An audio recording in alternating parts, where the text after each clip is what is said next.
আমি আবার আমার আজকে নতুন রেসিপি নিয়ে আসছি।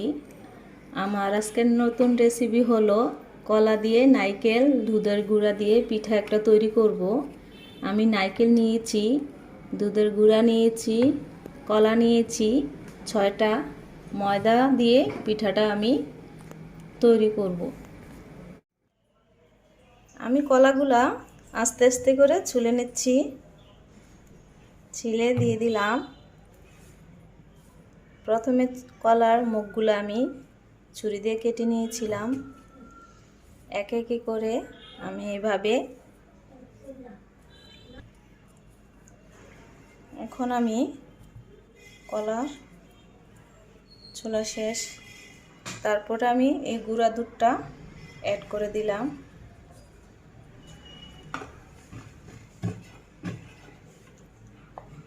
নারকেল দিয়ে দিলাম।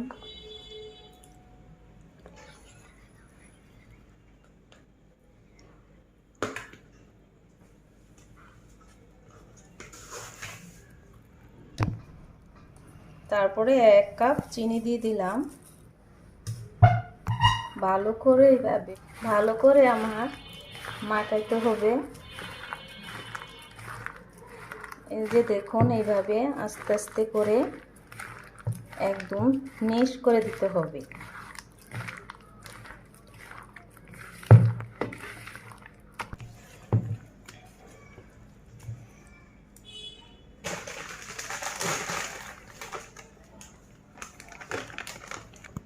এখন আমি এই যে ময়দাটা দিয়ে দিচ্ছি, দেখুন এইভাবে আমি ময়দাটা দিয়ে দিব।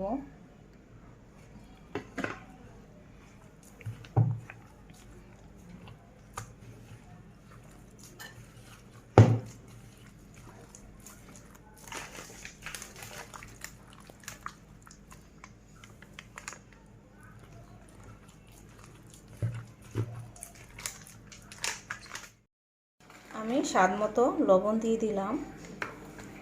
এভাবে ভালো করে চটকাতে হবে।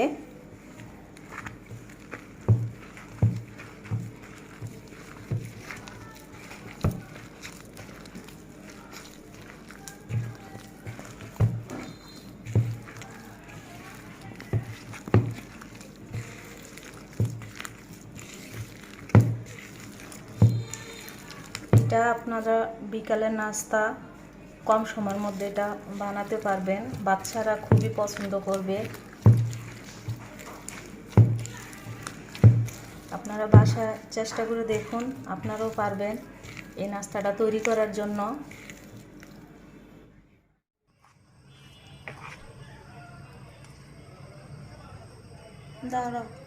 এখন আমি পিঠাটা দিয়ে দিলাম।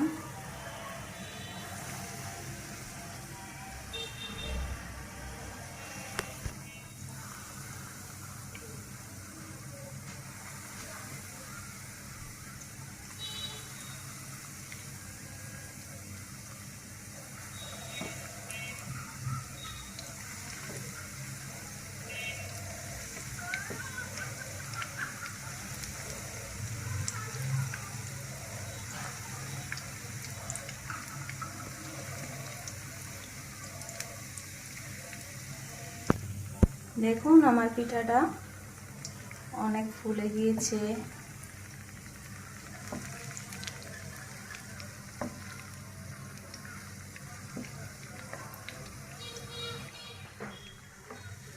এইভাবে কম জালে আস্তে আস্তে ভেজে নিতে হবে পিঠাটা।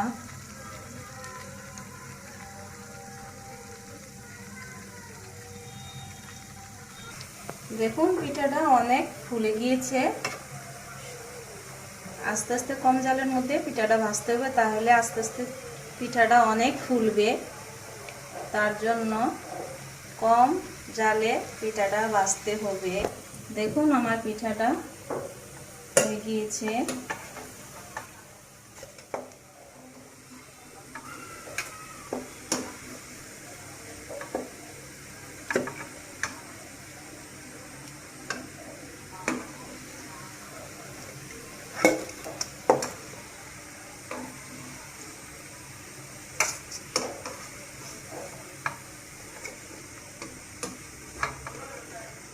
বাকিটা পুরাটা তো আমার পাইপিনে হয় নাই, তাই আবার দিয়ে দিচ্ছি।